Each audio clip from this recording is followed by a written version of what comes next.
30:17 వాక్యాన్ని చూసుకున్నాం. యిర్మీయా గ్రంథం 30:17. ఓ థ్యాంక్ యూ జీసస్. తర్వాత నేను నీకు ఆరోగ్యమును కలుగజేసేదను, నీ గాయములను మాన్పెదను. దేవునికి స్తోత్రం. రాత్రి ఏ వాక్యం చెప్పను ప్రభువా రేపు పొద్దున అని ప్రార్థన చేస్తే 2 మార్లు ఇటుచూడండి అందరూ, ఇంకొకసారి 2 మార్లు దేవుడి మాట బయలుపరిచారు. నేను ఏదైనా సాధారణ దేవుడిని అడిగితే ఏ వాక్యం చెప్పాలి? సొంతంగా అమ్మ విన్నారా? సొంతంగా చెప్పను. ఎందుకు దేవుడు ఎలా అంటున్నాడు అని ఆలోచిస్తే ఎక్కడికక్కడ జబ్బులు ఉన్నాయి, ఎక్కడికక్కడ వ్యాధులు ఉన్నాయి. అందుకే దేవుడి మాట అంటున్నాడు. దేవునికి స్తోత్రం. నేను నీకు ఆరోగ్యం కలగజేస్తాను, నేను నీ గాయాలని మాన్పేస్తాను అంటున్నాడు యేసయ్య. దేవునికి స్తోత్రం. అందరు చెప్తాం దేవునికి స్తోత్రం. మరొక విషయం చెప్తున్నాను. యేసయ్య వైద్యుల దగ్గరికి వెళ్ళొద్దు అంటాడు ఎక్కడన్నా? హాస్పిటల్కి వెళ్ళొద్దు అంటాడా? ఒక్కోసారి కొన్నిసార్లు డాక్టర్ల ద్వారా కూడా దేవుడు స్వస్థపరుస్తాడు. ఆమేనానండి. ఆ యొక్క ఒక చోటను చూసుకుంటే యిర్మీయా గ్రంథం 8:22 ఏమని ఉంటుందంటే, అక్కడ ఏ వైద్యుడు లేడా అంటాడు దేవుడు. దేవునికి స్తోత్రం. అక్కడ వైద్యుడు ఎవరో లేరా? వైద్యుడు అంటే ఎవరండి? వైద్యుడు అంటే డాక్టర్ గారు. దేవుని స్తోత్రం. అందరూ చెప్తుంది దేవుని స్తోత్రం. యేసయ్య నిన్ను స్వస్థపరుస్తా అంటున్నాడు. ఆమేనానండి. యేసయ్య నీ గాయాలన్నింటినీ మాన్పుతా అంటున్నాడు. ఆమేనానండి. అయితే వైద్యుడి దగ్గరికి వెళ్ళమంటాడు కానీ దేవుడు మీరేం చేయాలంటే మంచిగా ఆలోచించుకుని ఎక్కడికి వెళితే మంచిగా ఉంటుంది అనేది ఆలోచించుకుని వెళ్ళాలి. మంచిగా ఆలోచించుకోకుండా మంచి చోట్లకి వెళ్ళలేదు అనుకోండి, వాళ్ళు మిమ్మల్ని ఏం చేస్తారు? సప్పలిచ్చి మిమ్మల్ని మెంగరు, మీ దగ్గర డబ్బులన్నీ సప్లై ఇచ్చేస్తారు. మంచి హాస్పిటల్, ఈ రోజున హాస్పిటల్ బిజినెస్ అయిపోయింది. అది చాలా జాగ్రత్త. మరోసారి హెచ్చరిస్తున్నారు దేవుడు. మంచి చోట్లకి మంచి డాక్టర్ గారు, ఈ ప్రాంతంలో ఎంత పెద్ద సిటీ ఇన్ని హాస్పిటల్ ఉన్నాయి ప్రభా, ఇన్ని హాస్పిటల్లో న్యాయంగా వైద్యం చేసే హాస్పిటల్ ఎన్ని ఉన్నాయా అని ప్రార్థన చేశారు. అర్థమే ఇన్ని హాస్పిటల్ ఉన్నాయి కదా మన సిటీలో, ఇన్ని హాస్పిటల్లో న్యాయంగా వైద్యం చేసే ఎన్ని ఉన్నాయి ప్రభా, న్యాయంగా ప్రజలకి అని ప్రార్థన చేస్తే 3 అంకెలు చూపిస్తున్నారు దేవుడు. కేవలం 3. దేవునికి స్తోత్రం. అందరూ చెప్తాం దేవునికి స్తోత్రం. అందుకే నువ్వేం చేయాలంటే చాలా జాగ్రత్తగా ఉండాలి. వైద్యానికి వెళ్ళేటప్పుడు కూడా ఆచితూచి నువ్వు వెళ్ళేది మంచిదా కాదా. కొంతమంది చెప్తారు నీకు ఆర్ఎంపీ డాక్టర్లు అక్కడికి వెళ్ళి ఇక్కడికి వెళ్ళరు. అక్కడికి వెళ్తే నిండి నవలి అక్కడ 50,000 కట్టారు అనుకున్న హాస్పిటల్, అందులో 5,000 10,000 ఈ ఆర్ఎంపీ డాక్టర్. లేకపోతే నాలాంటి పాస్టర్లు ఎవరైనా పంపిస్తే ఎక్కడికైనా వెళ్ళారనుకోండి, ఇప్పుడు నేను కాదులే ఎవరో ఒకరు ఉంటారు కదా, నేను నా సంఘబిడ్డలు ఎప్పుడు కూడా రక్తం కూడి తిందామని నేను ఆలోచించను. ఆ డబ్బులు నేను తీసుకున్నాను అనుకో, మీ రక్తం తీసుకున్నట్టే. నేను తెలిసే ఆ విషయం, మీ రక్తం నేను అది వాళ్ళకు కూడా ఎతక వాళ్ళకి రక్తం తింటున్నట్టు. అది కూడా ఆ విషయం తెలిస్తే ఎవరో కూడా అందులో కమిషన్లు ఏవి తీసుకోరు. దేవునికి స్తోత్రం. అందరూ చెప్తారు దేవునికి స్తోత్రం. అయితే దేవుడు నిన్ను స్వస్థపరచడానికి ఒక చిన్న పాయింట్, ఒక మెలకు ఉంది. ఆ మెలకు ఏంటంటే చెప్తున్నాను ఏనండి. దేవునికి స్తోత్రం. అయితే ఈ వ్యాధుల్లో వచ్చే రకాలేంటో మొదటగా తెలుసుకోవాలి. వ్యాధుల్లో మొత్తం 4 రకాల విధానాలు ఉన్నాయి. దేవునికి స్తోత్రం. ఒకటి ఏంటంటే ఎవరైనా చెప్తారా ఎన్ని రకాల వ్యాధులు వస్తాయి, ఎలా వస్తాయి? 4 రకాలు చెప్పారు. ఈ 4 రకాల్లో ఒకటి ప్రకృతి సిద్ధంగా వచ్చే వ్యాధులు. అంటే ప్రకృతిలో వాతావరణం బాగోక వైరస్ వచ్చి ఆ యొక్క వర్షాలు పడి లేకపోతే ఎక్కడికక్కడ తేడా వచ్చేది ప్రకృతి సిద్ధంగా వచ్చే వ్యాధులు, జ్వరాలు. లేకపోతే అర్థమవుతుందా? రెండోది వచ్చి రెండో మాట చూసుకుంటే పితరుల ద్వారా వచ్చే వ్యాధులు. దేవునికి స్తోత్రం. పితరుల ద్వారా అంటే తల్లిదండ్రుల ద్వారా వచ్చే, తల్లిదండ్రుల ద్వారా జబ్బులు వస్తాయా పిల్లలకి? అంటే వస్తాయా? ఏ జబ్బులు వస్తాయి తల్లిదండ్రుల ద్వారా? వంశ పారంపర్యంగా వచ్చే వ్యాధులు. ఎప్పుడైనా షుగర్ ఉండి హాస్పిటల్కి వెళ్తే మీ నాన్నగారికి మీ అమ్మగారికి ఎవరికైనా షుగర్ ఉందా అంటారు. హార్ట్ పేషెంట్ వెళ్తే మీ వంశంలో ఎవరికైనా మీ నాన్నగారికి మీ అమ్మగారికి ఉందా? హార్ట్ పేషెంట్లు కూడా వంశ పారంపర్యంగా వచ్చే వ్యాధులు, షుగర్ వ్యాధులు, హార్ట్ వ్యాధులు, లేకపోతే మూలసంఖ్య వ్యాధులు. ఒక్కొక్క వంశంలో ఒక్కొక్క జబ్బు ఉంటుంది ఎవరో ఒకరికి. అది తెలుసుకోవాలి ఏంటి అని. దేవుని స్తోత్రం. నేనే ఉన్నాను, మా వంశంలో ఏముందంటే మా నాయన హార్ట్ స్ట్రోక్తో చనిపోయి మా నాయనమ్మ. అదే హార్ట్ ప్రాబ్లం మా నాన్నగారికి వచ్చింది. అదే హార్ట్ ప్రాబ్లం మా అన్నయ్య కూడా వస్తే 2 స్టంట్లు పడి. దేవునికి స్తోత్రం.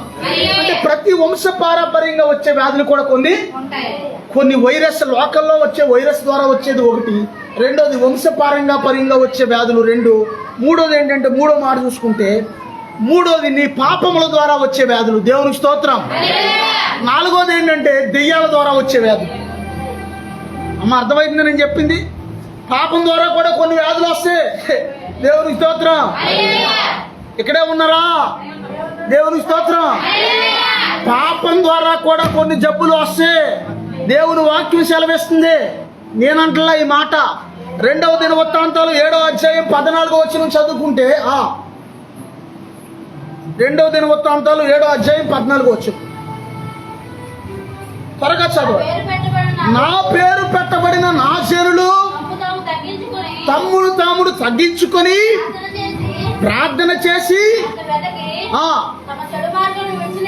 తమ చెడు మార్గములను విడిచిన యెడల ఆకాశము నుండి నేను వారి ప్రార్థన విని వారి పాపమును క్షమించి వారి దేశమును స్వస్థపరచుదును. దేవునికి స్తోత్రం.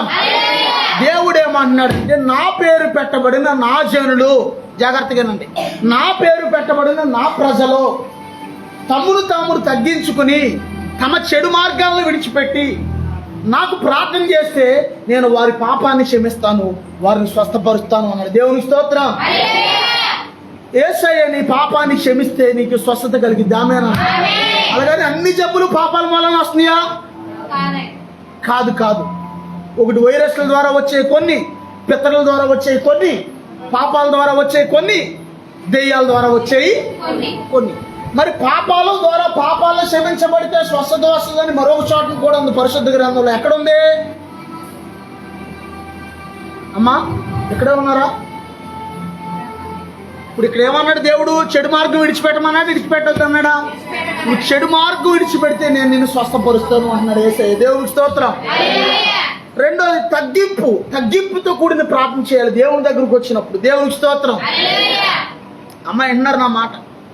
తగ్గింపు ప్రార్థన, హెచ్చింపు ప్రార్థన చేయకూడదు. హెచ్చింపు ప్రార్థనలోనే తగ్గింపు ప్రార్థన ఉంది. హెచ్చింపు ప్రార్థన అంటే ఏంటి? నేను కాబట్టి చేస్తున్నా ప్రార్థన, నేను కాబట్టి ఎత్తున్నాను పరిచర్యకి, నేను కాబట్టి ఇలా చేస్తున్నాను అనే మనసు రాకూడదు నీకు. ఆమేనానండి? ప్రభు ఇది నీవు నాకు ఇచ్చిన కృపయ్యా, నీవు నాకు ఇచ్చిన కృప నాయన. దేవునికి స్తోత్రం. హెచ్చింపు ప్రార్థన చేయకుండా తగ్గించుకుని ప్రభా నన్ను స్వస్థపరచాయి, ప్రభా నన్ను స్వస్థపరిచిన ఆయన నేను నీకు మొరపెడుతున్నాను అన్నాడు భక్తుడు బైబిల్లో చూస్తే. దేవునికి స్తోత్రం. తర్వాత చూసుకుందాం ఆ పాయింట్. అది ఎక్కడంటే కీర్తనల గ్రంథం 30వ అధ్యాయం 2వ వచనం చదవండి. కీర్తనల గ్రంథం 30వ అధ్యాయం 2వ వచనం.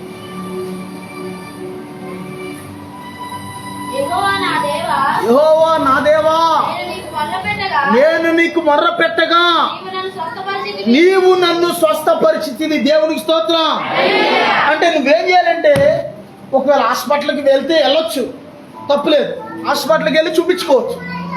మందులు వాడటం కూడా తప్పని నేను అంట్లా, చూపించుకోవచ్చు. అయితే నీకు మందులే దేవుడు అవ్వకూడదు. ఆమేనానండి? నీకు డాక్టర్ గారే దేవుడు అవ్వకూడదు. ఆమేనానండి? డాక్టర్ గారు కూడా ఏమంటారు తెలుసా? ఆయన బాబు ఈ మందులు ఇస్తున్నాము, మన ఆయన అన్నది ఈ మందులు వాడండి నీరసం తగ్గిపోద్ది, ఒకవేళ తగ్గకపోతే మళ్ళీ రండి. ఇప్పుడు ఆయన ట్రీట్మెంట్ ఆయన చేస్తారు కానీ ఆయన దేవుడు కాదుగా. కానీ నువ్వు మందులు వాడేటప్పుడు కూడా ప్రభువా నన్ను స్వస్థపరచుడు, ఆయన యేసయ్యా నన్ను స్వస్థపరచండి అయ్యా అని దేవుడిని అడగాలి నువ్వు. దేవునికి స్తోత్రం. మరి పాపాలు క్షమిస్తే స్వస్థత వస్తుంది అని బైబిల్ ఎక్కడుందంటే మరో మాట, యాకోబు పత్రిక 5వ అధ్యాయము 15వ వచనం చదువుకుంటే, యాకోబు పత్రిక 5వ అధ్యాయం 15వ వచనం.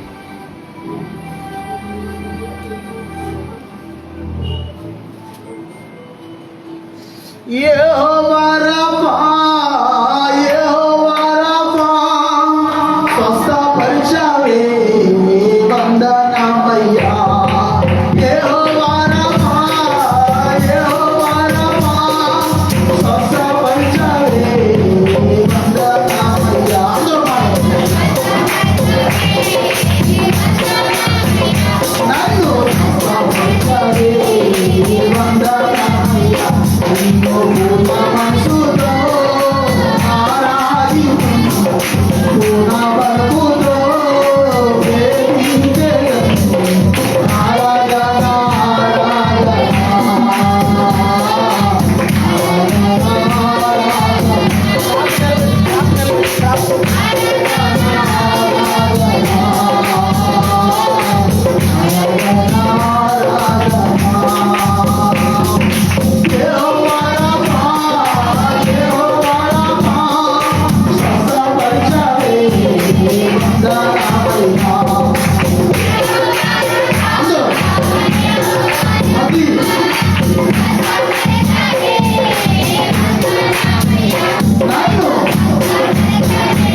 ఇంకోటి నీకు అనారోగ్యం ఉందని కొన్ని సిగ్నల్ ఇస్తుంటుంది శరీరం కొన్ని విషయాల్లో. తెలుసా నీకు ఆ విషయం? డాక్టర్ దగ్గరికి వెళ్ళకుండానే కొన్ని విషయాలు నీకు సిగ్నల్ కొడుతుంటాయి. ఏమేంటయి?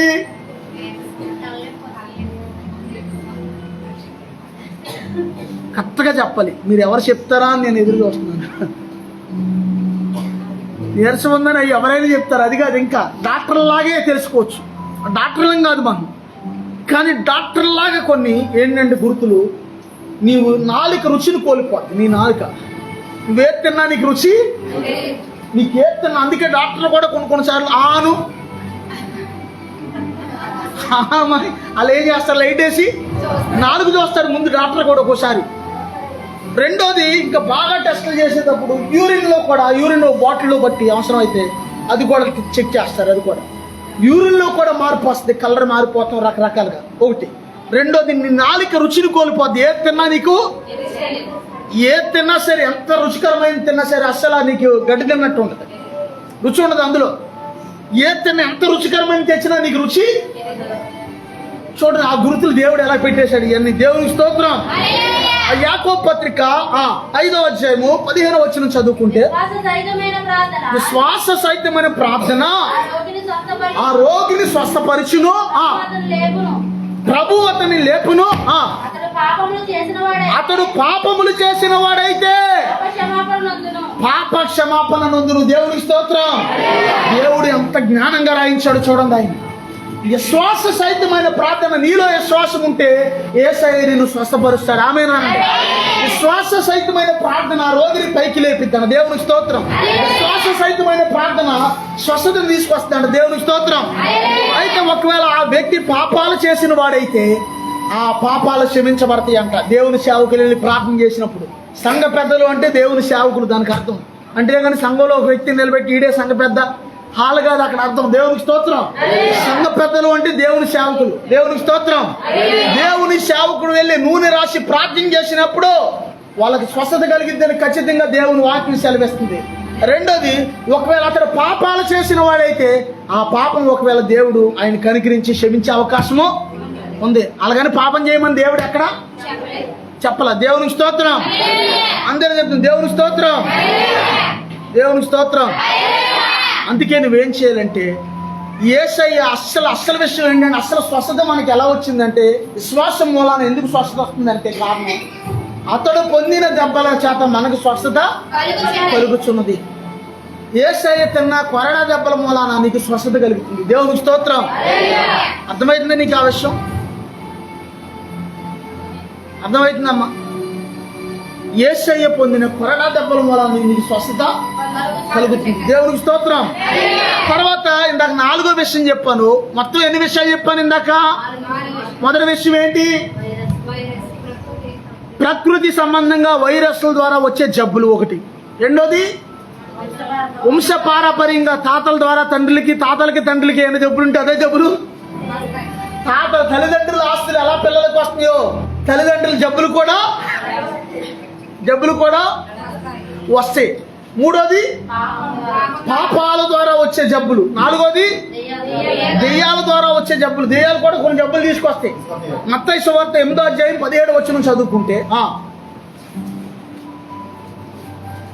పాస్టర్ గారు మీరు ఇంత డైరెక్ట్ గా చెప్తే దెయ్యాల కోపం వస్తుందండి.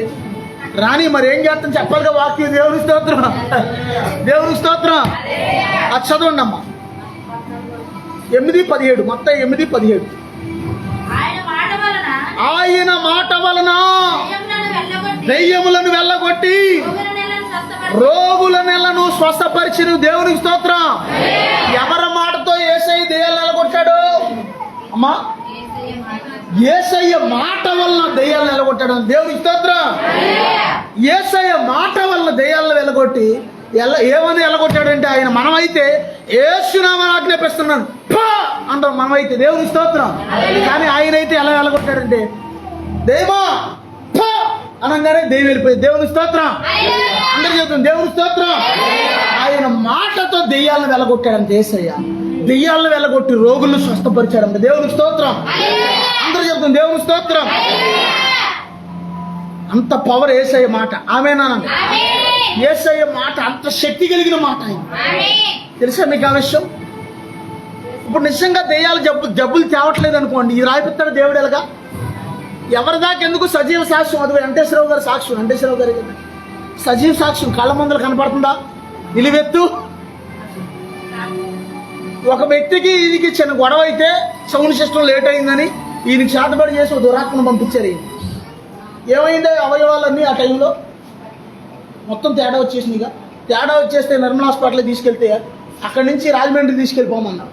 అదే టైం ఇంకో పాస్టర్ గారు నాకు తెలియదు ఈ కుటుంబం, ఇంకో పాస్టర్ గారు పిలిస్తే అక్కడికి వెళ్ళి ప్రార్థన చేస్తుంటే, అలాగని ఆ పాస్టర్ గారు సంఘస్థులు కాదు వీళ్ళు, ఆ పాస్టర్ గారు కేవలం బంధువులు. పిలిస్తే ప్రార్థన చేస్తుంటే ఈయన ప్రార్థన చేస్తున్నప్పుడు అసలు ఎక్కడి నుంచి వచ్చిందో ఆ దురాత్మ, ఏ వ్యాధులు తెచ్చిందో, గొడవ ఏమైందో మొత్తం అన్ని చెప్పేసింది. దేవుని స్తోత్రం. అప్పుడు వెంటనే ఆ దురాత్మ విడిచిపెట్టంగానే ఈయనకి అద్భుతంగా దేవుడు ఈయన స్వస్థపరిచారు. యేసయ్య. దేవుని స్తోత్రం. అందరూ చెప్పు దేవుని స్తోత్రం. అంటే కొన్ని వ్యాధులు, దెయ్యాలు కూడా కొన్ని వ్యాధుల్ని తీసుకొస్తాయి. ఒకవేళ దెయ్యాల ద్వారా వచ్చే వ్యాధుల్ని కనిపెట్టుకోవాలంటే ఎలాగా? దానికి గుర్తు ఇక్కడే ఉన్నారా? ట్రాక్ ఎందుకు పడతలే? ఇక్కడే ఉన్నారమ్మా. ఇప్పుడు మామూలుగా వచ్చే జబ్బులకి, దెయ్యాల ద్వారా వచ్చే జబ్బులకి ఆనమాలు ఏంటి?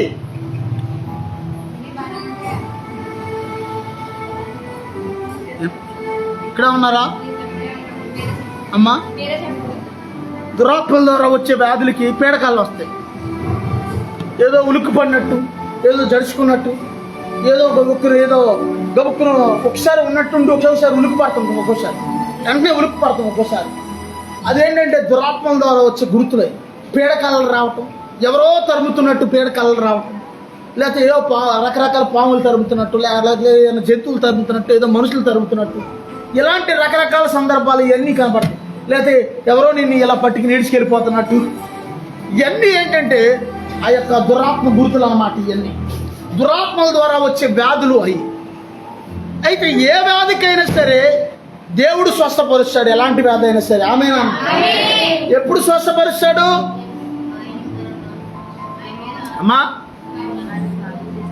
ఒంట్లో బాగాలేదండి పాస్టర్ గారు, ఒక డజన్ యాపిల్ కాయలు, ఒక 4 బ్రెడ్లు, అన్నీ ఓఆర్ఎస్ఎల్ అన్నీ తెచ్చుకుని ఏదో కొంచెం కొంచెం తినుకుంటా కూర్చున్నాను, ఈలోపు మీరేం ప్రార్థన అంటున్నారు. నాకు చూస్తే ఎక్కడ ఓపుకున్నా లేకపోయినా దేవుని సంధికి కంపల్సరిగా హాజరవ్వాలి. హాజరైతేనే ఆశీర్వాదం. దేవుని స్తోత్రం. దేవుని సన్నిధిలో అడిగట్టంగానే నీకు స్వస్థత వచ్చేస్తా. ఆమేనా? దేవుని సన్నిధి ఏంటంటే బెతెస్దా కోనేరు. ఆమేనా? దేవుని సన్నిధే బెతెస్దా కోనేరు. ఎవరైతే ఇందులోకి అడిగెడతారో వాళ్ళకి విడుదల స్వస్థతను ఇచ్చేస్తాడు దేవుడు. దేవుని స్తోత్రం. అందరు చెప్తాం దేవుని స్తోత్రం. ఒక ఆయన, ఓ పాస్టర్ గారు 2008 నుంచి సమస్యలు నన్ను వెంటాడుతున్నాయి అని ఒక ఆయన ఫేస్బుక్లో పోస్ట్ పెట్టాడు. ఒక ఆయన, నేను దానికి రిప్లై ఏం పెట్టాను? బ్రదర్, ప్రైజ్ లార్డ్ బ్రదర్, మీరు దేవునికి స్తోత్రాలు చెప్పండి, మీ సమస్యలన్నీ క్లియర్ అయిపోతాయి అని పెట్టాను. దేవుని స్తోత్రం. అది ఏ సమస్య అయినా సరే అది క్లియర్ అయిపోద్ది అని చెప్పాను. దేవుని స్తోత్రం. తెలుసా మీకు ఆ విషయం? దేవుని స్తోత్రాలు చెప్పనీయడాడు. తెలుసా మీకు ఆ విషయం? చెప్తే ఆడు చెప్పండి అమ్మా, ఏమైంది అమ్మా? దేవుని సన్నిధిలో దెయ్యం ఏం చేస్తుందంటే జో కొడుతుంది. దేవుని సన్నిధిలో కూడా జో కొడుతుంది. అన్నా చాలా పురుగా అత్తమాన వాక్యమేనేంటి? ఆయన పని పాట లేదు. ఆయన ఏదో అలాగే ఉపవాసాలు ఉంటాడు, మామూలు పగలో వచ్చి అక్కడ వాక్యం చెప్తాడు. నీకేం పోయే కాలం? పడుగా జో కొడతా, పడుగా జో అంటాడు. ఎక్కడ కూర్చుని? మీరు కాదులేమ్మా, మీరు అందరూ మంచివాళ్ళు. దేవుని స్తోత్రం. జో కొడతాడు. నువ్వు ఆ విషయం తెలుసుకోలేదనుకో పని జో అయిపోద్ది. జోల పాట పాడిన చిన్నారి అని క్రిస్మస్ సాంగ్ ఉంది. దేవుని స్తోత్రం. దేవుని స్తోత్రం. కృష్ణమ్మ, నేను చెప్పేది నువ్వు స్తోత్రాలు చెప్పాలి. దేవుని స్తోత్రం. అప్పుడు ఏమైందంటే ప్రతి బలహీనత నుంచి, ప్రతి బండకాల నుంచి కూడా దేవుడు నీకు విడదీస్తాడు. దేవుని స్తోత్రం. సహోదరులకి ఏం తెలియదు పాపం, పెద్దగా ప్రార్థన కూడా చిన్న ప్రార్థనే, పెద్ద ప్రార్థన రాదు. వాళ్ళకి ఏదైనా అనారోగ్యం వస్తేనంట మన సహోదరు చెప్తుంది, తైలం ప్రార్థన తైలం తీసుకెళ్ళి తైలం సుక్కేసుకుని నోట్లో ఏదైనా బలహీనమైన బిత్తి వేసాయా స్తోత్రం స్తోత్రం స్తోత్రం అనుకుని పడుకుంటారంట. ఇక తెల్లారిని ప్రశాంతంగా నిద్రదంట. వాళ్ళకి చుట్టుపక్కల ఏం జరుగుతుంది వాళ్ళకేమి తెల్లారే బయటకు వచ్చాక ఏదైనా జరిగితే అప్పుడు జరుగుతుంది అంటారు. దేవుని స్తోత్రం. విశ్వాసం నీకు ఉండాలి. ఆమేనాను. యేసయ్య నిన్ను స్వస్థపరుస్తాడు. ఆమేనాను. ఒకవేళ నువ్వు నమ్మకోకుండా యేసయ్య అంట స్వస్థపరుస్తాడంట. పాస్టర్ గారు బలి చెప్తున్నాడు. యేసయ్య స్వస్థపరుస్తాడు. ఆమేనానండి. యేసయ్య బాగు చేస్తాడు. ఆమేనానండి. ప్రతి బలహీనత నుంచి నిన్ను విడిపిస్తాడు. ఆమేనానండి. కొన్ని వ్యాధులు మామూలుగా కూడా ఏమి చేయకపోయినా వస్తాయి. కొన్ని వ్యాధులు తెలుసా మీకు ఆ విషయం? కొన్ని వ్యాధులు ఏమి చేయకపోయినా వస్తాయి. ఒక ఆయన డిజిఎస్ కనకర్ గారు గొప్ప దైవజనుడు. ఆయన ఊపిరితిత్తులు పాడైపోయి చాలా ఇబ్బంది పడుతుంటే ఇటు కథలు లేక అల్లాడిపోతుంటే ప్రభు అన్నారంట ఆ సమయంలో, ఏంటి ప్రభు నేను ఈ బాధ పడలేకపోతున్నానయ్యా. ప్రభు యేసయ్యా ఒకవేళ నేను ఏదైనా చేస్తే నా బలహీనతలు నాకు తెలియచేయనైనా నేను సరి చేసుకుంటాను. ఒకవేళ నేను ఏదైనా తప్పు చేస్తే నాకు బయలుపరిచేయ నేను సరి చేసుకుంటానయ్యా అని దేవుడిని అడుగుతుంటే ప్రభు స్వరం వినపడుతుందంట ఆయనకి. దేవుని స్తోత్రం. ఇప్పుడు ఆయన లేరు, ఆయన ఉన్నప్పుడు జరిగిన సందర్భం. ఏమని వినపడుతుంది దేవుని స్వరం? దేవుని స్వరం ఏమన్నారంటే, నువ్వే తప్పు చేయలేదయ్యా, నీ దగ్గరికి ఇట్లాంటి వ్యాధిగ్రస్తులు అనేక మంది వస్తారు, వాళ్ళ కొరకే నీకు ఈ వ్యాధిని అనుమతించాను అన్నాడంట దేవుడు. దేవుని స్తోత్రం. అర్థమవుతుందా? నిజంగా పేషెంట్ల బాధ మామూలు బాధ కాదండి. దేవుని స్తోత్రం. ఎవరన్నా ఈ మధ్యకాలంలో పేషెంట్లు అని తెలిస్తే వాళ్ళ కోసం అసలు చాలా ఎక్కువగా ప్రార్థన చేస్తుంది. బాగా ఏదైనా సీరియస్ కండిషన్ అయితే పేషెంట్ అంటే ప్రతి చిన్నదానికి ఏళ్ళు నొప్పి వస్తుంది ఏంటి, పన్ను నొప్పి వస్తుంది, ఈ కాదు బాగా ఏదైనా సీరియస్ కండిషన్లో ఎవరైనా హాస్పిటల్లో ఉంటే అలాంటి కండిషన్ అయితే చాలా ఎక్కువగా మరీ ఎక్కువగా ప్రార్థన చేస్తున్నాం. దేవుని స్తోత్రం. అందరూ చెప్తాం దేవుని స్తోత్రం. ఆ యొక్క కీర్తనల గ్రంథము 103వ అధ్యాయం 3వ వచనం చదవండి. 103:3.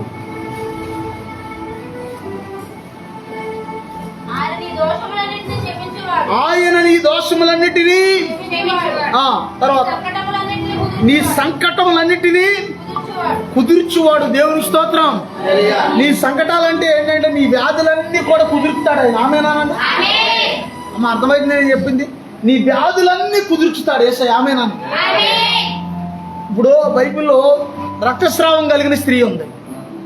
ఆమె అనేకమైన వైద్యుల దగ్గరికి తిరిగిందంట, డబ్బులన్నీ అయిపోయినాయంట, మరింత సంకట పడిందంట ఆవిడ. అంటే మరింత వ్యాధిగ్రస్తురాలుగా తయారైందంట. కేవలం యేసయ్య గురించి ఒక మాట విందంటే ఆ మాట విని ఏమని అనుకుందంటే, యేసయ్య వస్త్రపు చెంగు ముట్టితే నాకు స్వస్థత వచ్చేస్తే అని అనుకుంది. దేవుని స్తోత్రం. అందజేదు దేవుని స్తోత్రం.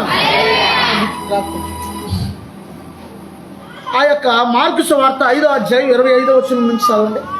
మార్కు సువార్త 5వ అధ్యాయం 25వ వచనం నుంచి.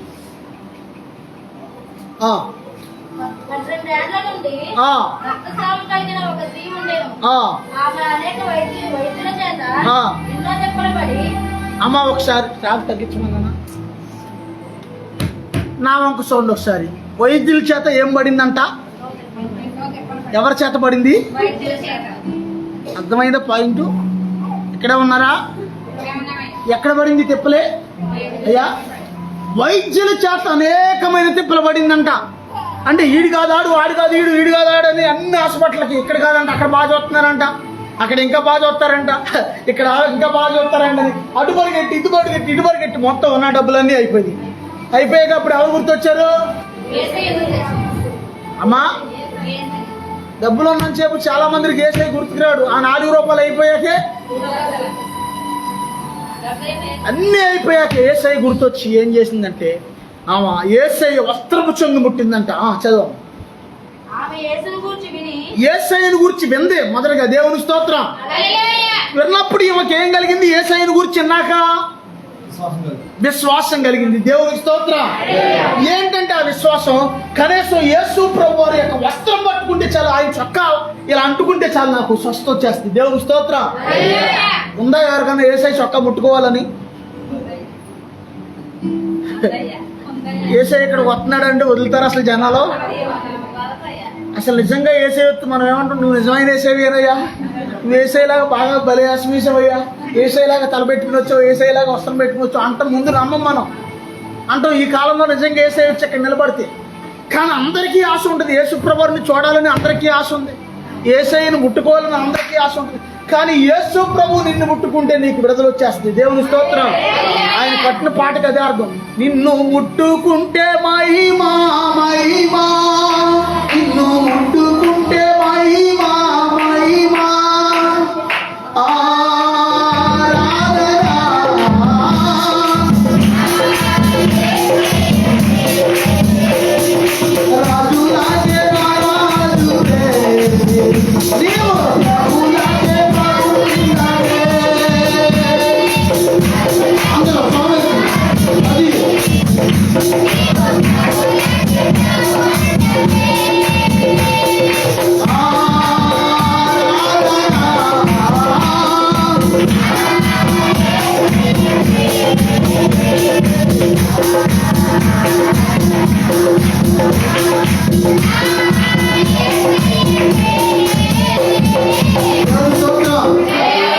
యేసయ్య వస్త్రపు చెంగును ముట్టింది ఆవిడికి స్వస్థత.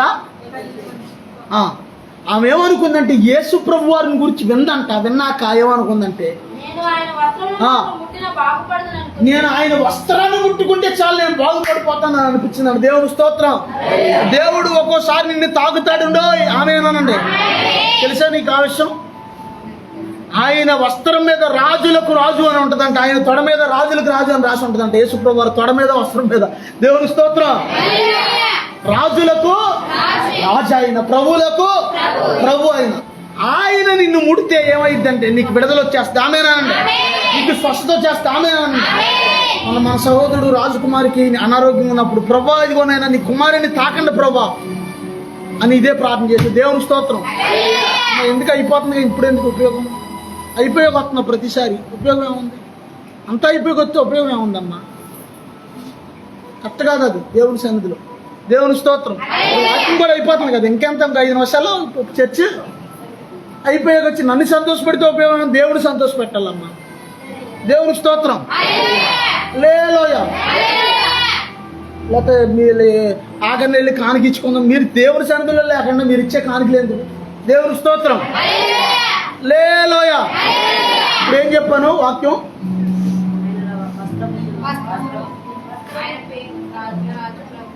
దేవుడు నిన్ను ఒక్కోసారి బాగా అనారోగ్య పరిస్థితుల్లో ఉన్నప్పుడు తాగుతాడాయన.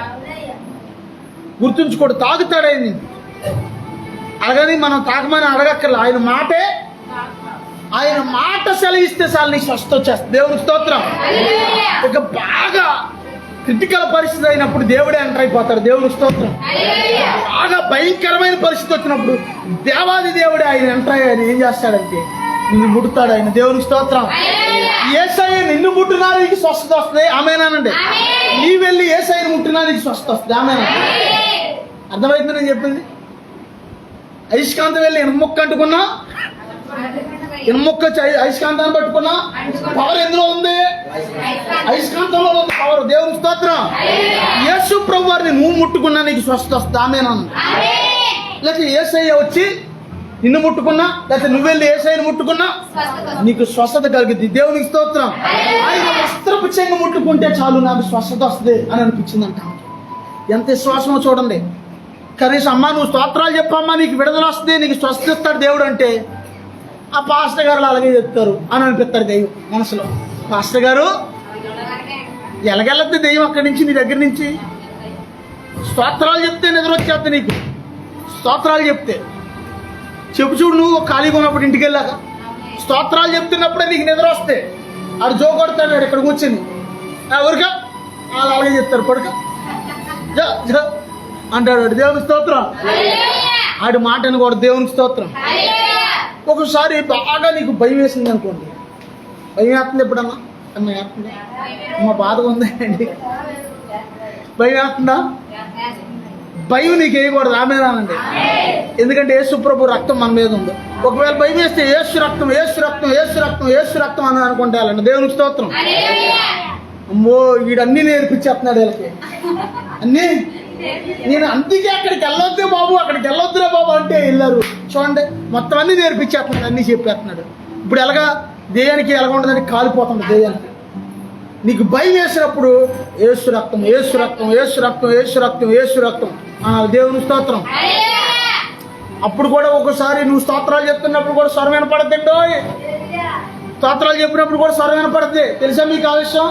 తాతయ్య గారు ఈయన తైలం తెచ్చుకునేవాడు. ఈయన ఒక్కనే ఉన్నానయ్యా భయం వేస్తుంది అని అంటే నేను అన్నాను, తాతయ్య గారు వంటగా ఉన్నప్పుడు స్తోత్రాలు చెప్పండి అంటే ఒక రోజున పాప ఆయన ముసలాయన పాప తాతయ్య గారు, ఈయన మంగళ తాతయ్య గారు పైన కూర్చుని స్తోత్రాలు చెప్తుంటే ఒక మనిషిలాగా వచ్చాయి, ఎందుకు చెప్తున్నావు స్తోత్రాలు ఆపో అని అంటున్నాడు. ఛానల్ క్రితం చెప్పాడు. ఆయన చెప్పిన మాట ఖాళీగా ఉన్నప్పుడు అడగండి మీరు వెళ్ళి, స్తోత్రాలు ఆపు ఎందుకు చెప్తున్నావు అని అన్నాడు. ఆయన భయం వేసి తర్వాత రోజున వచ్చి నేను స్తోత్రాలు చెప్తుంటే ఎవరో చెప్పొద్దని వినపడుతుంది. ఎవరయ్యా ఆడు దెయ్యమాడు, ఆడి స్తోత్రాలు చెప్తే కాలిపోతాడు. ఆడు చెప్పనీడు, ఆడు అలాగే అంటాడు. నువ్వు దేవుని స్తుతించాలి ఎప్పుడు కూడా. దేవునికి స్తోత్రం. దాని ద్వారా కూడా నీకు స్వస్థత వస్తుంది. ఆమేనండి. దేవునికి స్తోత్రం. ఇక్కడ చూసుకుంటే యేసు ప్రభువారు వస్త్రపు చెంగును ముట్టింది. ముట్టంగానే యేసు ప్రభువారిలో ఉన్న శక్తి వెంటనే ఆమెలోకి వెళ్ళిపోయింది. దేవునికి స్తోత్రం. యేసయ్యలో ఉన్న పవర్ ఆమెలోకి వెళ్ళింది. దేవునికి స్తోత్రం. వెళ్ళంగానే ఆమె ఏం చేసింది? అమ్మయ్యా, ఆమెకు అర్థమైపోయింది. ఇందాక దాకా చాలా జబ్బుగా ఉంది శరీరం, ఇందాక దాకా చాలా నీరసంగా ఉంది, ఇందాక దాకా ఇలాగ వచ్చాను ఇలాగ మెల్లిగా ఈ జనాల్లో ఇలాగ కాళ్ళు నిలబడదామంటే కాళ్ళు వంగిపోతున్నాయి. అంటే ఏమి లేదు అక్కడ. ఇక్కడ ఉన్నారా? నిలబడదామంటే కాళ్ళలో ఏమి లేదు, శక్తి లేదు. మెల్లిగా వచ్చింది నీరసంగా వచ్చింది ముట్టుకుంది. ఎప్పుడైతే ముట్టుకుందో ఆమె అప్పుడు దాకా అనారోగ్యం అయిపోయినా చూడండి, ఎల్లుగా వచ్చి అలా ముట్టుకున్నాము ఆ జనాల్లో నుంచి. ఒకసారి బలం వచ్చేసింది, చాలా బలం వచ్చేసింది. ఆమె శిలాయిలు పెడితే ఎంత బలం వస్తే అంత బలం వచ్చేసింది. అర్థమైపోయింది, నాకు స్వస్థ వచ్చేసిన అమ్మాయి నా పని అయిపోయింది, చాలా వచ్చి అనుకుంటే వెళ్ళిపోతుంటే అప్పుడు యేసయ్య ఏమన్నాడు? ఎవరో నన్ను ముట్టుకున్నారు, ఇక్కడ ఎవరో నన్ను ముట్టినని అడుగుతున్నాడు యేసయ్య. అప్పుడు శిష్యులు ఏమంటున్నారు? యేసయ్య జనాలు కొట్లుగా నిన్ను అంటుకుంటున్నారు, ఇక్కడ వచ్చి ఎవరో నన్ను ముట్టుకుంటున్నారు అంటున్నారండి. వాళ్ళకి అర్థం కావట్లేదు, వాళ్ళకి దిమ్మ ఖరాబ్ అయింది. ఎవరికే? లేదు నాలో నుంచి ప్రభావం వెళ్ళిపోయింది బయటికి. యేసయ్య ఎందుకు అన్నాడు? అక్కడ ఎవరు ముట్టుకున్నారు యేసయ్యకి తెలీదా? తెలుసు, కానీ ఎందుకు అన్నాడంటే ఆమె బయటికి రప్పించాలి, ఆమెతో సాక్ష్యం చెప్పించాలి. అది యేసయ్య ఆలోచన. దేవుని స్తోత్రం. ఆదామా నువ్వు ఎక్కడున్నావు అంటాడు ఆది కాండంలో. ఆదాము ఎక్కడున్నాడు దేవుడు తెలీదా? తెలుసు, వాడిని బయటికి రప్పించాలి. వాడితో ఇక్కడే ఉన్నానయ్యా అని ఆడు అందరికి వాడే బయటికి రావాలి. అదే పాము అయితే దాని అందరికి అది బయటికి రాదు, వెళ్ళి దాకుంటది. కానీ మనిషి కాబట్టి మనం బయటికి రావాలి. దేవుని స్తోత్రం. అదే పాము బయటికి రావాలంటే ఏం చేయాలి? పొగబెట్టాలి. మనం మనుషులం కాబట్టి మాట సెలవిస్తే దేవుడు పిలిచినప్పుడు రావాలి. దేవుని స్తోత్రం. మరో చోట్ల బైబిల్లో ఏలియా నువ్వు ఇక్కడ ఏం చేస్తున్నావు అంటాడు దేవుడు. కర్మేల్ పర్వతం మీద గుహలో దాకుని ప్రార్థన చేస్తుంటే అక్కడ ఏం చేస్తున్నాడు దేవుడికి తెలీదా? తెలుసు, అతని నోటితోనే చెప్పించాలండి. అయ్యా ఇదిగోనైనా ఆ యొక్క యజబేలు చాలా మందిని చంపేసింది, నేను ఒక్కనే మిగిలి ఉన్నానయ్యా, అందరూ అయిపోయారయ్యా, నీ సేవకుని నేను ఒక్కనే ఉన్నానయ్యా అంటే దేవుడు అంటాడు, నువ్వు ఒక్కడో కాదురా బాబు, నువ్వు కాకుండా ఇంకా 7,000 మంది ఉన్నారు నాకు మోకాళ్ళు వేసి ప్రార్థన చేసేవాళ్ళు, బయలుకి మోకాళ్ళు లేకుండా నన్ను మోకరించి నా దగ్గర ప్రార్థన చేసేవాళ్ళు. అంటే నువ్వు 7,001వ వాడు నువ్వు అంటాడు దేవుడు. దేవుని స్తోత్రం. అందరూ చెప్తుంది దేవుని స్తోత్రం. అందుకే యేసయ్య అన్నారు, ఎవరో నన్ను ముట్టారు, ప్రభావం నాలో నుంచి వెళ్ళిపోయింది అనగానే అప్పుడు ఆమె ఏమంటుంది చదవండి. అప్పుడు ఆ స్త్రీ జరిగినది ఎరిగి ఏం చేసిందంటమ్మా? ఇటు చూడండి ఒకసారి, ఎలాగొచ్చింది? భయపడి. ఇటు చూడండి ఒకసారి, అప్పటికే పాపం జబ్బులతో కుదేలైపోయింది అనుకో, ఎలా భయపడతా వణుకుతా వచ్చి యేసయ్య దగ్గరికి. ఇటు చూడండి, వణుకుతా వచ్చి వణికిపోతుంది పాపం. ఆయన పిలిపి వణికిపోతుంది ఎవరో. అప్పుడు జబ్బులతో వ్యాధులతో పాపం ఆ మహాతల్లి ఎన్ని బాధలు పడింది. వైద్యుల దగ్గరికి ఎన్ని చోట్ల తిరిగింది, ఎన్ని సంవత్సరాలు తిరిగింది. 12 సంవత్సరాలు బాధపడింది. 12 రోజులు బాధపడాలంటేనే నీకు చాలా, 12 గంటలు బాధపడాలంటేనే, 12 నిమిషాల్లో కడుపులో నొప్పితేనే కుర్రమర్ర అంటమ్మా. 12 సంవత్సరాలు ఏడ్చింది ఆ జబ్బులతో. ఎప్పుడైతే ఎవరో నన్ను ముట్టారు, ప్రభావం నాలో నుంచి వెళ్ళిపోయిందని యేసయ్య అనగానే వణుకుతా వచ్చి యేసయ్య దగ్గరికి వచ్చి, బాబు ఆయన సాగిలిపడి నమస్కారం చేసి తన సంగతి అంతా కూడా, అయ్యా ఇన్ని సంవత్సరాలు బట్టి నేను బాధపడుతున్నానయ్యా, నాకు ఈ జబ్బు ఉందయ్యా, ఎక్కడికి వెళ్ళా నయం అవ్వలేదయ్యా, నీ గురించి నేను విన్నానయ్యా, ఇన్ని నీ వస్త్రపు చెంగి ముట్టుకోగానే నాకు స్వస్థత వచ్చిందయ్యా అని అంటుంది యేసయ్య దగ్గరికి వచ్చి. దేవుని స్తోత్రం. నువ్వు యేసయ్య నీకు అద్భుతం చేశాడు అనుకోండి, నీకు మేలు చేశాడు అనుకోండి ఆమేనండి. నీకు సూచిక్రియ చేశాడు అనుకోండి ఆమేనండి. యేసయ్య నిన్ను స్వస్థపరిచాడు అనుకోండి ఆమేనండి. ఇవన్నీ దాయకూడదు. వచ్చి నన్ను యేసయ్య ముట్టాడు, యేసయ్య నన్ను స్వస్థపరిచాడు, యేసయ్య నాకు అద్భుతం చేశాడు అని సాక్ష్యం చెప్పాలి. దేవుని స్తోత్రం. ఇప్పుడు ఇందాకన్నా నువ్వు పాస్టర్ గారు ఓసన్న మినిస్ట్రీలో పాస్టర్ గారి దగ్గరికి వెళ్ళి ఒక అతను అన్న నాకేం జరిగింది అన్న, ఇక్కడికి వచ్చాక నాకేం జరగలేదు, అసలు నాకే అద్భుతం జరగలేదు అన్న ఇక్కడికి వచ్చాక అన్నాడంట. మళ్ళా ఉండరు అందరూ. ఆయన అన్నారే తమ్ముడు నువ్వు వెంటనే గవర్నమెంట్ హాస్పిటల్కి వెళ్ళరా, నీకు యేసయ్య ఏం చేశాడు నీకు అక్కడ కనపడుద్ది అన్నాడంట. అక్కడికి వెళ్ళి చూడరా, పేషెంట్లు అందరినీ చూడరా అన్నాడంట. ఏం కనపడుతుంది అప్పుడు? జబ్బులు ఉన్న వాళ్ళు, వ్యాధిగ్రస్తులు, పడుకున్న వాళ్ళు, పడుకుని తింటున్న వాళ్ళు, చేతులు అటు ఇటు కట్టేసిన వాళ్ళు, కాళ్ళు కట్టేసిన వాళ్ళు, కాళ్ళు యాక్సిడెంట్లు అయిన వాళ్ళు, చేతులు యాక్సిడెంట్లు అయిన వాళ్ళు, చనిపోయిన వాళ్ళు వాళ్ళ చూసినప్పుడు ఏమైందంటే చాలా బాధ కలిగింది. మొన్న సందర్భం గవర్నమెంట్ హాస్పిటల్ కాడ సందర్భం ఇంటే నాకు దిమ్మ తిరిగిపోయింది. నేను అసలు పరిచర్య కాడ వెళ్తుంటాను కదా. ఒక ఆమె వాళ్ళ పిల్లని ఏదో తిడితే ఆ పిల్లలు ఏంటది కలుపు మందు తాగేసింది. ఆల్రెడీ వాళ్ళ ఆయన చనిపోయాడంట, వాళ్ళ కొడుకు చనిపోయాడంట, ఉన్న ఒక పిల్ల చనిపోయింది. ఇప్పుడు అస్సలు ఆ తల్లి ఎక్కడో కామరబాట అంట. కరెక్ట్గా అదే టైంలో పౌర్ణిమ ఏదో ఉంది. ఆ టైంలో నాకు డౌట్ వచ్చింది, ఏంటి అసలు వీళ్ళ అడ్రస్ ఏంటి, ఎక్కడ ఏదైనా మాట్లాడదాం అనేది ఎక్కడ మాట్లాడదాం, నా గుండెల బాధకి నేడుతుమే. అప్పుడు నేను అనుకున్నాను ఇదేదో మొత్తానికి వీళ్ళ కుటుంబాన్ని ఎవరో నాశనం చేసేసారు అని అనిపించింది మనసులో. కానీ అక్కడ చెప్పడానికి అవకాశమో లేదు. సరే నా బాధ కలిగిన ప్రభా ఆ బిడ్డని ధైర్యపరిచిన, పోయిన వాళ్ళు ఎలాగో మనం తీసుకురాలేదు, కానీ ఉన్న వాళ్ళైనా ఆ బిడ్డను ధైర్యపరిచిన ఆయన అని చిన్న ప్రార్థన చేసుకుని వచ్చేసారు. అదే రోజున ఇంకొక ఆయన పెద్ద ఆయన గేదెల కోసం బయలుదేరిలో దిగితే కొట్టుకెళ్ళిపోయాడు, చనిపోయాడు. ఆయన రావంచపురపు ఆయన చనిపోయాడంట. ఆయన కోసం ఒక ట్రాక్టర్ జనం వచ్చారు, ఆయన శవం అక్కడ ఉంటే హాస్పిటల్. ఎన్ని బాధలు అంటే నిజంగా హాస్పిటల్కి వెళ్ళినోడికి అక్కడ చూస్తే కనపడుతుంది కళ్ళకి బాధలో, జనాల బాధలో, జనాల వ్యాధులు, జనాల జబ్బులు చేస్తున్నప్పుడు అప్పుడు అర్థమైంది యేసయ్య ఏం చేశాడో, యేసయ్య ఏం చేస్తున్నాడో, ఎలా కాపాడుతున్నాడో మనల్ని అనేది ఎదరు వాళ్ళు చూసినప్పుడు మనకు అర్థమైంది. అదే అన్నాడు ఈ పాస్టర్ గారు, గవర్నమెంట్ హాస్పిటల్కి వెళ్ళి చూడరు, అప్పుడు నీకు యేసయ్య ఏం చేశాడో నీకు అర్థమైంది అన్నాడంట. దేవుని స్తోత్రం. అందుకే నువ్వు ఎప్పుడు కూడా ఆయన నీకు ఎప్పుడు మేలు చేస్తాను ఉంటాడు ఆయన. ఆమేనన్నా. నీకు యేసయ్య మేలు చేస్తాక ఎప్పుడైనా నీ బతికి ఎప్పుడైనా నిలబడి యేసయ్య నాకు ఇది చేశాడని సాక్ష్యం చెప్పిన ముఖమేనా అసలు అది? ఆ ముఖం ఎప్పుడైనా ఇంటికి వెళ్ళి అర్థంలో చూసుకో సార్. తిడుతున్నారో మాకు వాక్యం చెప్తే మాకు అర్థం కావట్లేదు అన్నట్టు మీ వాళ్ళకు మీ ముఖం ఎప్పుడన్నా మీ ముఖానికి దేవుడు నాకు నన్ను స్వస్థపరిచాడే, ఈ రోజున పలానా వ్యాధి నుంచి కాపాడాడు, పలానా ప్రమాదం నుంచి కాపాడాడు అని ఎప్పుడైనా సాక్ష్యం చెప్పిన ముఖమేనా అన్నా. మన సంఘంలో ఒక సహోదరుల కుటుంబం ఉన్నారు, పాపం వాళ్ళకి ధైర్యం చాలదు ఎప్పుడైనా సాక్ష్యం చెప్పడానికి. మెల్లిగా నా పక్కకు వచ్చి మీరు చెప్పండి, మీరు చెప్పండి, దేవుడు ఇలా చేశాడు మాకు, మీరు చెప్పండి, మీరు చెప్పండి అంటారు. ఇక్కడికి వచ్చి మెల్లిగా చెప్తారు. నేనేం చేస్తుంటాను అప్పుడు, దేవుడు వీళ్ళకి ఇలా చేశారంటే, ఇలా అద్భుతం చేశారంట. దేవుని స్తోత్రం. నీకు ధైర్యం చాలకపోతే కనీసం నాకు చెప్పాలి. నా దగ్గర నీకు మా మాట ఎందుకు? నా దగ్గరే నువ్వు ఫ్రీగా మాట్లాడలేకపోతున్నావు అంటే ఇంకెవరి దగ్గర మాట్లాడతావు? ఆత్మీయ తండ్రిని, ఆత్మీయ నాయకుడి దగ్గర ఫ్రీగా మాట్లాడలేవు నువ్వు. దేవుని స్తోత్రం. యేసయ్య నిన్ను స్వస్థపరుస్తున్నాడు. ఆమేనండి. నువ్వేం చేయాలంటే యేసయ్య నామానికి మహిమ కలిగినట్టుగా నువ్వు సాక్ష్యం చెప్పాలి. ప్రభు నీకు ఏదైతే చేశారో అది అద్భుతంగా చెప్పాలి. ఒకవేళ నీకు కాకపోయినా నీ కుటుంబస్తులకి, నీ కూతురుకో, లేకపోతే నీ కొడుకో, లేకపోతే నీ యొక్క అల్లుడుకో, లేకపోతే నీ మనవాళ్ళకో, లేకపోతే నీ కుటుంబంలో ఎవరికన్నా, నీ పిల్లలకో, నీ భర్తకో, ఎవరికి ఏది చేసినా సరే యేసయ్య అద్భుతం నువ్వేం చేయాలంటే ఆయన నామానికి మహిమకరంగా చెప్పాలి. దేవుని స్తోత్రం. ఇప్పుడు ఆ రక్తస్రావం కలిగిన స్త్రీ చెప్పంగానే యేసయ్య అన్నాడు తెలుసా?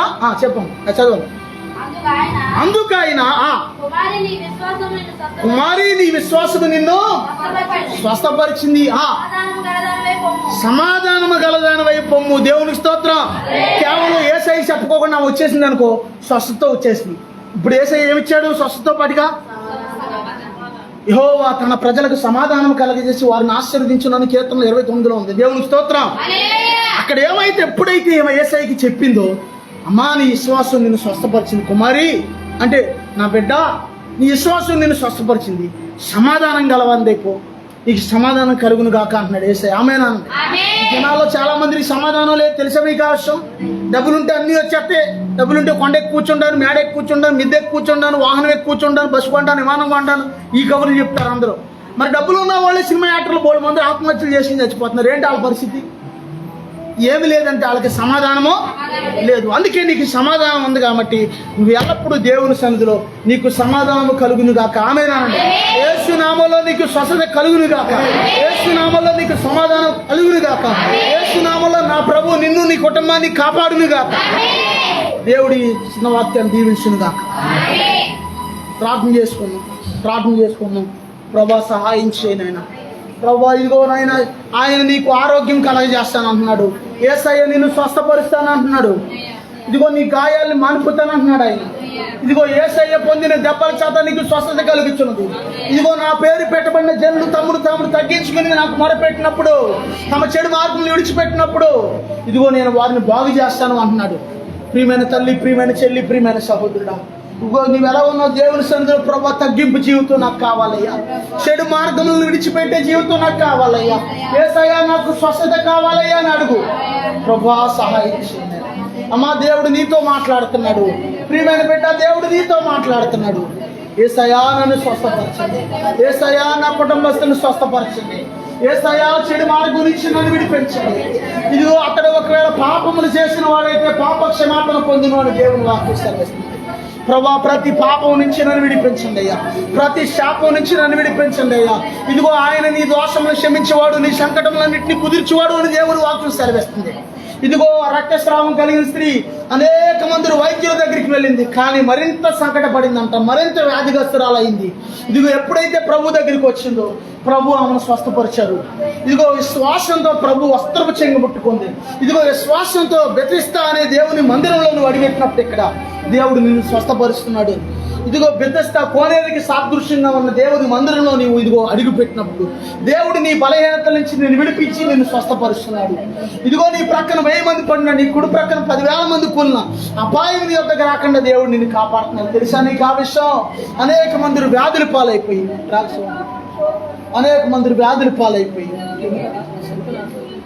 అనేక మంది ఇబ్బంది పడుతున్నారు, కానీ దేవుడు నిన్ను స్వస్థపరుస్తున్నాడు. దేవుడు నిన్ను బాగు చేస్తున్నాడు. ప్రభా నీకు వందనాలయ్యా. యేసయ్యా నీకు వందనాలయ్యా. యేసయ్యా నా ప్రతి పాపాన్ని క్షమించండి అయ్యా. ఇదిగో కొన్ని వ్యాధులు వైరస్ ద్వారా వస్తాయి, కొన్ని వ్యాధులు పితరుల ద్వారా వస్తాయి. పితరులకి పితృ పారంపర్యపరంగా వచ్చే వ్యాధులు కొన్ని. ఇదిగో కొన్ని వ్యాధులు దురాత్మల ద్వారా వస్తాయి.